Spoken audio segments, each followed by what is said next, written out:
kejadian teh kurang lebih 2 tahun ka tukang, tapi kuring mapoh lantaran ieu teh ngisahkeun anu pernah kaalaman ku sim kuring. Tapi sateuacanna kuring bakal ngenalkeun diri nya aya ngaran sim kuring teh anu katalah mah Ogi. Kuring asli orang Cianjur. Kuring bakal ngaguar pengalaman anu pernah kasorang ku sim kuring jeung jadi bapak sim kuring. Ngeunaan pas basa bapak sim kuring meuli imah di daerah Bandung nyaeta anu tepat nama di daerah Situ Gunting. Kieu nu awal caritana. Hiji wanci anu bestari kuring kayaan balik sakola. Harita teh kuring SMP kurang lebih kelas 3. Barang geus kitu atuh sim kuring ge ka imah. Kabeneran pas di imah teh kasampak bapak sim kuring aya. Ku kuring kadenge pas kuring kekatrok teh anu nembalan ti jero teh bet bapak kuring. Alah, jaga suara si bapak. Iraha balik di Bandung, cek gerantas kuring. Nya atuh nu antuk nama si pantoki dibuka kasampak bener we bapak sim kuring. Pak, si lain kakara balik di sekolah. Hai bapak iraha di Bandung. Nambet juga aya wae deui mah. Bapak tadi ka dieu libur gitu tadi gawe tumen-tumenan beda bapak. Bejana juga balik wae ka dieu. Kapan bapak teh ka desa teh ngurus surat pindah? Hah? Pindah? Barang kuring ngadenge menjadi bapak kuring bahwa manehna teh bebeja rek ngurus surat pindah nyaeta pindah ke Bandung atau kuringnya ngajenghok. Nah habet pindah bapak kunaon? Kapan bapak teh geus pukul gawe di Bandung? Paturug-turug bapak anggar rada melang ninggalkeun si laing di dieu keur mah di dieu si laing hirup cicing jeung uak si laing. Aduh kumaha atuh pak ai pindah mah? Nya wayahna bae meureun kudu milu si laing jeung bapak. Kusabab bapak mihiregreg ai si laing deket jeung bapak mah. Danggar-anggar dipihapekeun ka uak rada melang. Tapi dah kuring di dieu betah pak. Jaba si uak ge anggar-anggar sok ngabantu ka kuring. Mun pas kuring keur teu boga duit sok mere. Nya tapi pan bapak nu era ayeuna mah wayahna be si laing urang pindah ka Bandung. Nya atuh eta mah kumaha bapak we. Nya urang cuang ngadu nasib di Bandung. Si laing ge sakola pindah ka Bandung. Nya atuh pak ngadenge samodel kitu atuh sim kuring ge nah teh mah ngarasa sedih kulantaran kuring ninggalkeun Cianjur nyaeta pindah ka Bandung. Sareng sena bapak sim kuring ngejelaskeun samodel kitu atuh kuring ge tuluy ke kamar nya nu dimaksud rek ganti baju. Malah bapak sim kuring ge sanggeus ngobrol jeung kuring kitu tuluy keluar ka imah nya nu dimaksud teuing rek ka mana. Kusabab ai pindahna kuring ka Bandung teh kudu diproses ka balai desa sagala. Ya mungkin cek pikir kuring keur ka balai desa.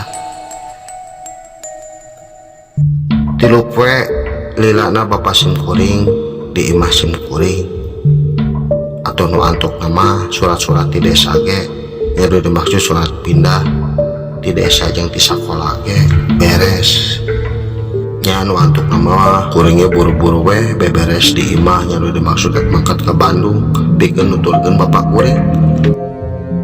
Kumaha geus beres eta baju nu dibawaan? Beres pak. Bapak tes di mana?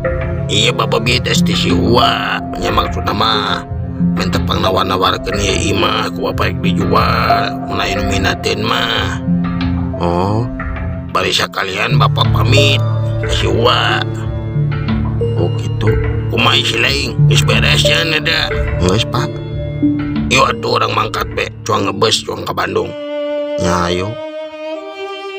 Kuring ninggalkeun imah kuring bari jeung ngarasa sedih kaya anak. Nya nu antuk nama kuring tuluy we ke terminal. Nyata ke terminal Pasir Hayam.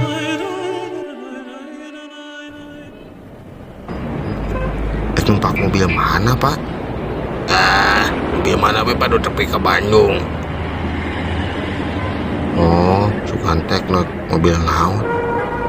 Ya sok silaing siarek mah pun tek jajan dulu mah lapar ente. Ente hayu we Pak lah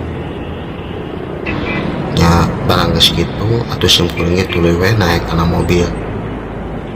Mun teu salah mah eta mobil teh arana teh mobil hibah utama.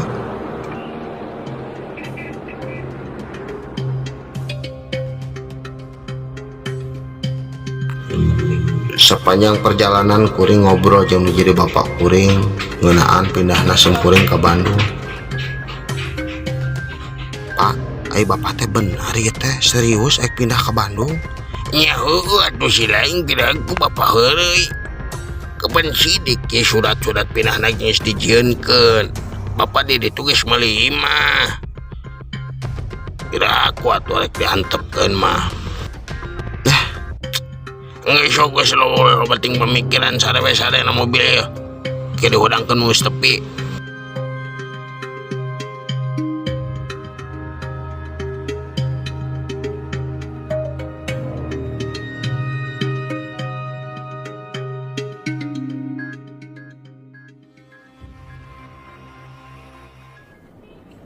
Singkat cerita atuh simkuring ge tepi ke Bandung nya ka daerah Situ Gunting teh. Bener Pak di dieu? Ya di dia isi lain.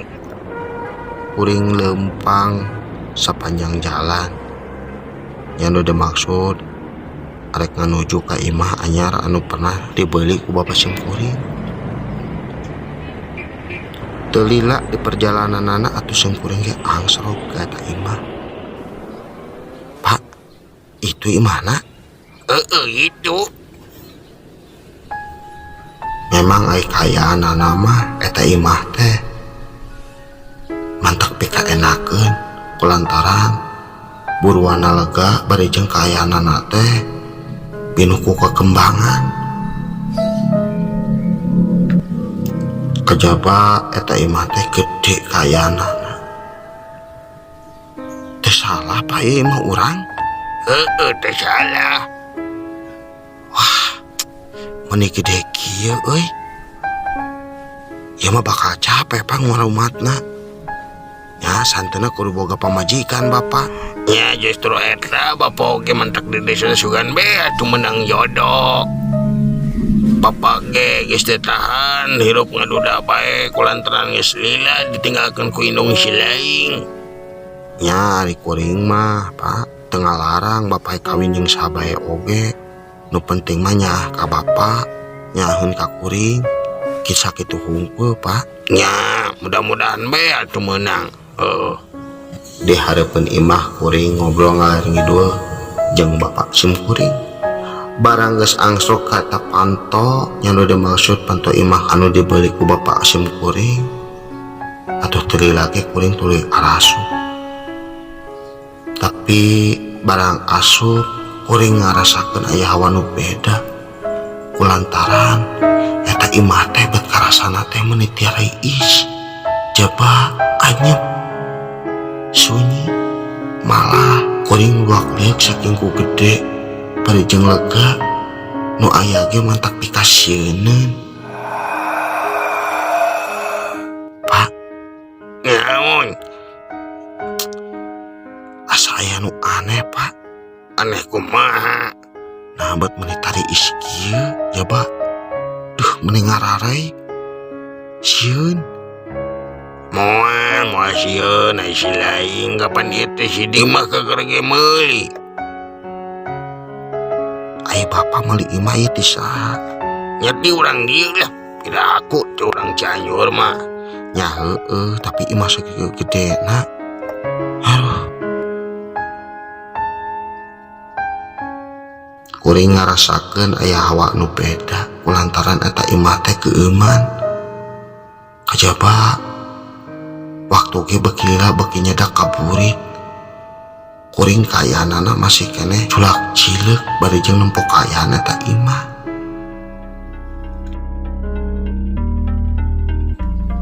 Gancangna carita waktu ge geus nyedak kana jam 10 peuting. atuh kayaan kuring teh ke di kamar malah sorangan harita. Ai kamar anu pusing kuring rek di sarean teh daya sanes di kamar hareup, malah bapak sim kuring mah sarena di kamar tengah. Barang geus kitu kuring karasa teu daek sare kulantaran kuring masih kene ngarasakeun aya hawa sieun.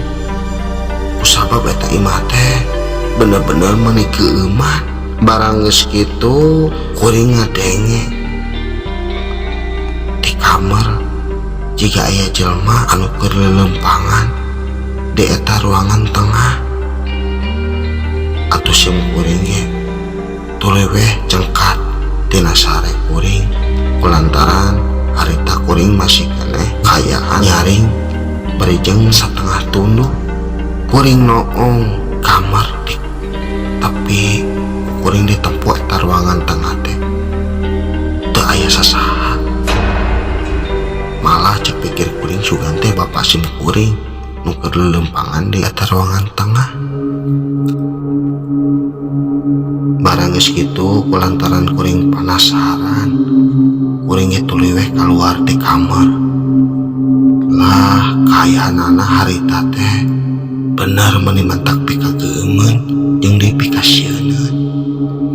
Barang kuring keur ngalongo kitu atuh nyeunah kuring beuki kareuaskeun kulantaran kuring ngadenge kamar mandi bet aya suara cai nu ngocor.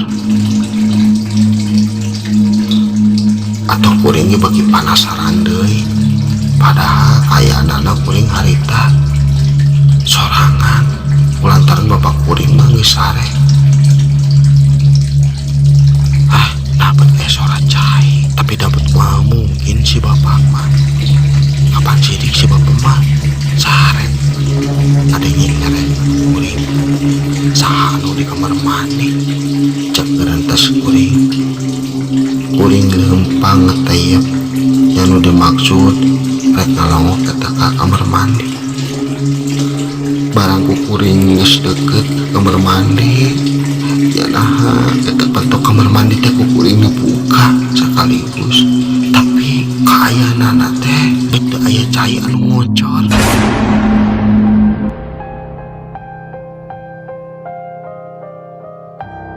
Sidik tadi mah aya suara cai, nah teh legaring suara cai deui cek gerantes kuring. Atunya nu antuk nama kuring ditutup deui eta pantok kamar mandi. Cuma perasaan orang hungkul meureun jigana mah. Aduh, jadi tegang kieu. Kakarage kuring sabara lengkah ninggalkeun eta kamar mandi atunya naha.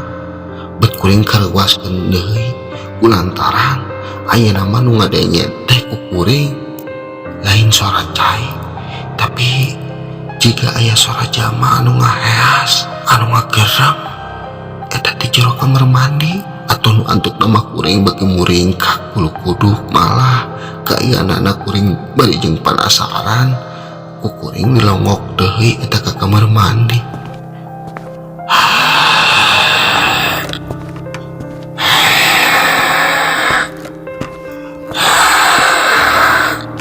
Eta suara teh beuki jelas ku kuring kadengena suara nu ngagerem.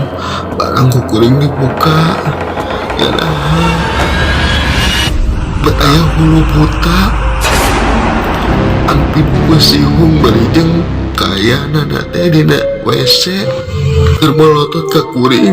Atuh kuring nu kejadian sama lagi temu kuring aung tolong budak kuring lompat ya berketak yang dimaksud kuring ke kamar tengah ngaudangkeun bapak sim kuring.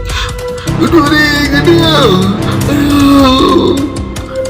pak bapak Ngaun, pak udah ngaun, aya juri di kamar mandi pak. ulah pira aku sukan tinggi sare si lain teh. Bener aya juri. Ya hulu anu penuh ku getih berijang aya singgungan pak. Udang pak barang kuring keur ngagubrak-gubrak udang ka bapak jeung puring nya naha Kuring bet tempo di juru kamar bapak kuring bet nu ngajanteng ngabelegedeg sosok pocong itu kuring bet auk deh bae nembu kejadian semudah gitu. Astagfirullahaladzim bapak itu pocong pak itu Mana? Aduh, gede ganjang. Aduh, kuat pindah keluar kamar kuat. Aduh, siapa sarung ya? Aduh, kan ganjang nih. bapak. Aduh imah tetep beres baik cara nama pak. Kuring lompat yang berketak deh numpak lingakan eta kamar yang bapak kuring barang kuring ke lompat beri jengkayan padik saboda gitu ya nah aduh bet kuring lumpur dina kursi betaya nu keur diuk ngajanteng awewe anu buka rundai beri jengkayan nanti make baju bodas beri jeng kayana nanti gigi tolong astagfirullahaladzim itu dari pajuri di bapak tolong barang geus kitu atuh kuring ninggalkeun teh imah jeung bapak si kuring Kuang. Aduh, wah, aduh. bapak kuring malah nubruk karena pantau segala kulantaran eta pantau pas ku kuring dibuka tuluy ditutup gendai atuh nanu antuk ramah ka nubruk bapak kuring. Aduh, aing pingsan. Ya mah aing pingsan. Aduh. Barang kuring ngalieu kenah bapak kuring bet eueuh atuh kuring tuluy balik deui kulantaran kuring ngariwang ka bapak sim kuring. Si bapak nah betul nuturkeun urang ya kudu balik deui ke carana mah kuring dibuka deh eta pantonya nah barang dibuka bapak kuring beter diriung ku kunti jeung ku puteng jeung ku hulu anu pirumpung gede atuh nu kejadian sabada kitu mah kuring kalah minum pingsan kuring panik nu kejadian kitu mah aduh tolong.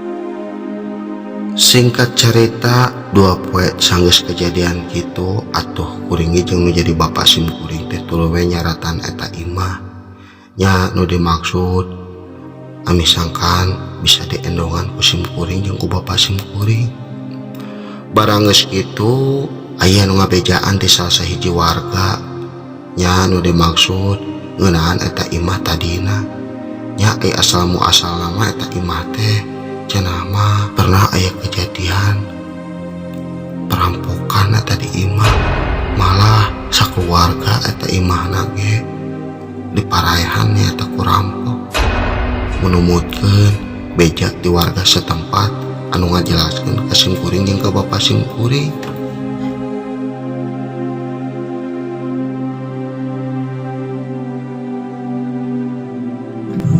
Bener pak di dieu? Ya, di dia isi lain. Teu salah pak ieu mah urang. Teu salah. Wah, meni gede kieu euy. Ya mah bakal capek pak ngurumatna. Ya santena kudu boga pamajikan bapak. Ya justru eta bapak oge mentak di desa sugan be atuh menang jodoh. Bapak ge geus teu tahan hirup ngaduda bae kulantaran geus lila ditinggalkeun ku indung si laing. Ya ari kuring mah pak teu ngalarang bapak kawin jeung sabae oge. Nu penting mah nya ka bapak nyaheun ka kuring kisah kitu hungkul pak.